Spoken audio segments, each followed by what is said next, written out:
Hello friends, मैं वीरू चांद संयम यूपीएससी में आपका स्वागत है। 23 अगस्त 2023 को जब हमारा चंद्रयान-3 चंद्रमा पे गया था, तब आपने देखा होगा कि प्रधानमंत्री जी ने वीडियो कॉन्फ्रेंसिंग से उसका स्वागत किया था या उसको देखा था। वो वीडियो कॉन्फ्रेंसिंग क्यों की थी? क्योंकि वो ब्रिक्स समिट की मीटिंग में थे और वो कहाँ थी? इस वक्त साउथ अफ्रीका में। तो उस ब्रिक्स सम्मेलन, उस दिन क्या हुआ था? ब्रिक्स सम्मेलन इतना छोटा पड़ गया था क्योंकि हमने इतनी बड़ी उपलब्धि हासिल की थी, इसलिए ब्रिक्स सम्मेलन में बहुत बड़ा बदलाव हुआ था।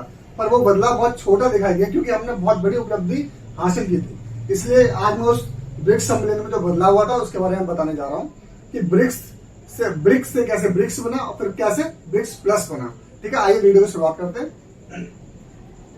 पहले ये ब्रिक था, ये ब्रिक खाली इतना था, यहां से लेके ये बस ब्रिक था। उसके बाद इसको ऐड किया गया इसमें। ठीक, उसके बाद अब जो उसी दिन जब वो सम्मेलन था तो ये 6 देश दोबारा ऐड हुए हैं। ठीक है, टोटल कितना होगा? 5, 6, टोटल 11 सदस्य हो गए, ब्रिक सम्मेलन हो गया। ठीक है, तो पहले ब्रिक था, हर किसी देश का इस ब्रिक का पहले एक मीनिंग होता था। ये ब्राजील था, ये रशिया था, ये इंडिया था, ये चाइना था, ये साउथ अफ्रीका था। ठीक है, इनका मतलब ये है। ठीक, आगे देखते हैं कि ब्रिक ने कैसे ब्रिक्स प्लस तक की यात्रा की है।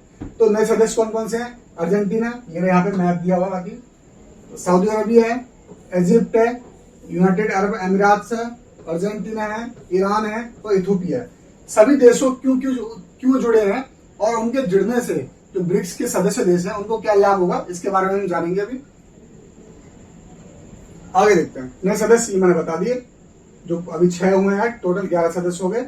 15वीं वर्षगांठ जो अभी जो विस्तार हुआ है इसका 15वीं वर्षगांठ को, मतलब 15 साल पूरे हो गए ब्रिक्स को हो गए। ठीक, आगे नए देशों के शामिल होने से लाभ ब्रिक्स सदस्यों को जो लाभ होगा वो क्या होगा? पहले देखते हैं मिस्र का। मिस्र क्या है? मिस्र और चीन भारत के साथ उसके मजबूत और रणनीतिक रूप से लाभप्रद संबंधों के तार्किक परिणाम के रूप में उभरेगा। मिस्र से क्या है कि हमारे उसके संबंध भारत से भी है और चीन से भी है, और ये तीनों देश एक ही समिट में है, यानी एक ही सम्मेलन में, यानी एक ही उसमें ग्रुप में है। तो उससे क्या होगा? इनको लाभ पहुंचेगा ब्रिक्स को, और मिस्र से हमको लाभ पहुंचेगा इसकी भौगोलिक स्थिति से। ठीक है, तो ये उसके बाद आज सऊदी अरब, यूएई और ईरान, इनके शामिल होने से क्या हुआ? ये देखो, ये साथ मिलकर वैश्विक तेल उत्पादन क्षमता का लगभग 45% का प्रतिनिधित्व करते हैं। 3 देश, ईरान, यूएई और सऊदी अरब, ये 3 देश जो हैं पूरी दुनिया में जितना भी तेल उत्पादन होता है ना जिन देशों में, उसमें से 45% तो खाली इनके पास उत्पादन होता है। तो जो ब्रिक्स के सदस्य उनको कितना लाभ पहुंचेगा? आगे इसे थोड़ा देख लेते हैं कि ब्रिक्स की क्या क्या चीजें हैं, कि ब्रिक्स इतना क्यों इंपॉर्टेंट है, उसमें ऐसा क्या है। तो ब्रिक्स के बारे में जानते हैं। ब्रिक्स में गए, पहली बात तो जानते हैं कि अब जैसे 3 देश बताए थे, 4 देश मैंने बता दी, चौथा देश, 5वां देश अर्जेंटीना। अर्जेंटीना क्या? मेजर प्रोड्यूसर ऑफ लिथियम, एक critical matter for clean energy transition. अब दुनिया आपको पता है कि ईवी की तरफ मूव हो रही है, और ईवी जो बैटरी बनती है वो लिथियम आयन से बनती है, और ये कहाँ मिल रहा है? अर्जेंटीना। तो ये कहाँ शामिल हुआ है? अभी ब्रिक्स प्लस में है, ये ब्रिक्स में शामिल हुआ है। ठीक है, तो ब्रिक्स में शामिल हुआ है तो क्या हो गया? अब इन देशों के जितने भी ब्रिक्स के देश हैं इनका क्या हो जाएगा? इससे एकदम से जुड़ाव होगा और यहां से इंपोर्ट कराना इजी पड़ेगा क्योंकि ये सदस्य है। ठीक, उसके बाद Ethiopia. China has provided Ethiopia with billions in financial to construct major infrastructure project. China अपने प्रोजेक्ट बना रहा है कहां पे? इथोपिया में, क्योंकि वो सऊदी अरब, वो सॉरी एशिया के देश है, एशिया के देश, एशिया बोलो सॉरी, अफ्रीका के देश है, सॉरी अफ्रीका के देश है, ये अफ्रीका है कॉन्टिनेंट, और सऊदी अरब जब बारे में बता दिया आपको। ठीक है, उसके बाद जो देश पहले से थे उनके देखो, ब्राजील पहले से था, रशिया पहले से था, चीन पहले से था, इंडिया पहले से था। ठीक, और भाई साउथ अफ्रीका पहले से था। ये लाल वाले पहले से थे। अब हरे वाले कौन से? ये नए नए जुड़े हैं। सऊदी अरबिया हो गया, इजिप्ट हो गया, ठीक है, ये इथोपिया हो गया, ईरान हो गया, यूएई हो गया और अर्जेंटीना हो गया, ये नए जुड़े हैं। और जो लाल है इन्होंने क्या किया था? सॉरी, जो पीले हैं इन्होंने क्या किया था? Apply for membership. इसकी मेंबरशिप के लिए 23 देशों ने मेंबरशिप के लिए अप्लाई किया, मतलब ये धीरे धीरे बढ़ता जा रहा है। अब देखते हैं इसकी पूरी क्या, मतलब ग्लोबली क्या है इसके पास, ये ऐसा क्या है इसके पास जो इतना नाम है। आगे देखते हैं। तेल उत्पादन बता दिया। अब ग्लोबल शेयर ऑफ ग्लोबल, मतलब दुनिया का वैश्विक शेयर कितना जीडीपी का, अगर देखें तो सारे जो नए वाले हैं मेंबर्स और पुराने वाले सबको मिला के 29%। Saudi Arabia is the only $1 trillion economy being added to BRICS. जो अभी जो ऐड हुई है सऊदी अरबिया ही $1 ट्रिलियन इकोनॉमी है, बाकी जो 5 हुए हैं वो नहीं है, ये $1 ट्रिलियन इकोनॉमी है, ठीक है। तो 29% मतलब ग्लोबल जीडीपी का कितना है 29%, बहुत बड़ा परसेंटेज है सिर्फ 11 देशों के पास, ठीक। अब पॉपुलेशन की बात करते हैं, ठीक है। पॉपुलेशन, ये सब ग्लोबली बात हो रही है, ग्लोबली, ठीक है, जितनी भी बात हो रही है वैश्विक स्तर पर हो रही है। तो पॉपुलेशन कितना है, पॉपुलेशन इसका है 46%, और आने वाले सालों में ये कुछ वाले पहुंच जाएगा 50%, मतलब दुनिया की आधी पॉपुलेशन को प्रतिनिधित्व करना इन 11 देशों के पास, क्योंकि इंडिया और चाइना सबसे पॉपुलेशन दोनों ही है, ठीक। ये मुझे लगा 35 से ऊपर इन दोनों की है।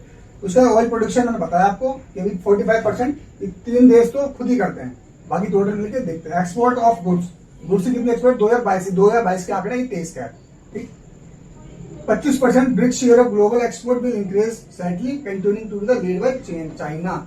25% ग्लोबल एक्सपोर्ट,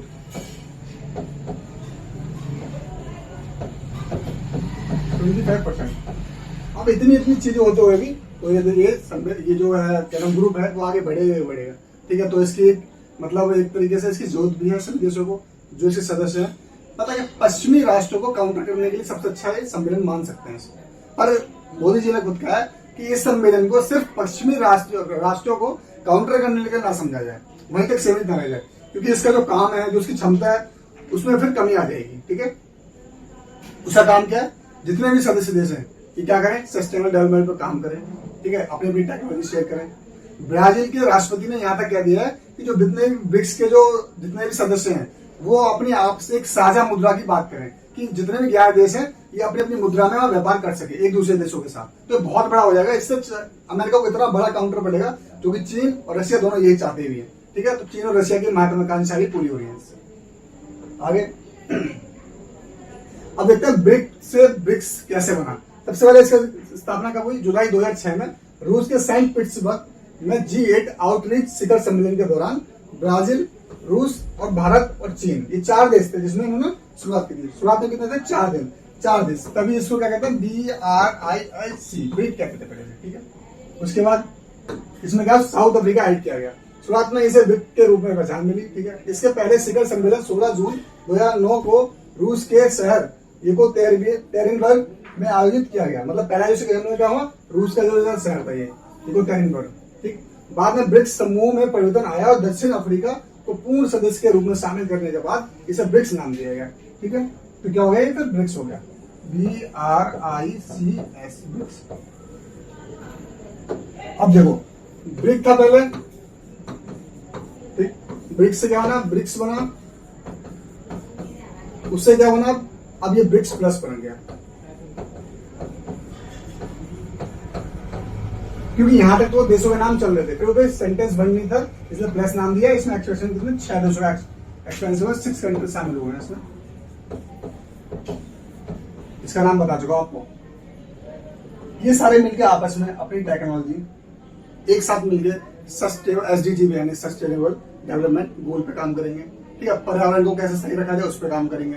हंगर इंडेक्स पे सारे एक साथ मिलेंगे तो एक्सपोर्ट भी बढ़ाएंगे, अपना व्यापार भी बढ़ाएंगे, व्यापार घाटा भी दूसरे कम होगा। और जब ये साझा रुपए में बात करेंगे तो एक ही इकोनॉमी, एक ही करेंसी हो सारे देशों के लिए व्यापार कर सके, या फिर अपनी अपनी करेंसी में व्यापार कर सके। सबसे अच्छी यही तरीका है, अपनी अपनी करेंसी में व्यापार कर सकेंगे तो इन पे क्या होगा, मतलब कि डॉलर का बोझ कम हो जाएगा, जिससे डॉलर की निर्भरता कम हो जाएगी, ठीक है। और अमेरिका का वर्चस्व भी इस पे कम होता रहेगा धीरे धीरे। तो ऐसे ही किसी भी देश को काउंटर करने के लिए ऐसे सम्मेलन होना जरूरी है, ऐसे संगठन बनना जरूरी भी है। और ऐसा ही नहीं कि पूरी दुनिया में एक ही कंट्री की मोनोपोली होनी चाहिए, ऐसा नहीं है। सारे देशों को एक साथ लेके चलना चाहिए, ना कि एक हेड होना चाहिए, ठीक है। हेड ऑफ द कंट्रीज नहीं होना चाहिए, सारे कंट्री को एक साथ लेके चलना चाहिए। सारे कहीं ना कहीं किसी न किसी रूप में एक दूसरे काम आते हैं। जैसे अर्जेंटीना में लिथियम मिलता है, ठीक है, इथोपिया में इन्वेस्ट कर रहा है अपना। तो इस वीडियो को यही समाप्त करते हैं, तब तक खुश रहिए, स्वस्थ रहिए। जय हिंद, जय भारत।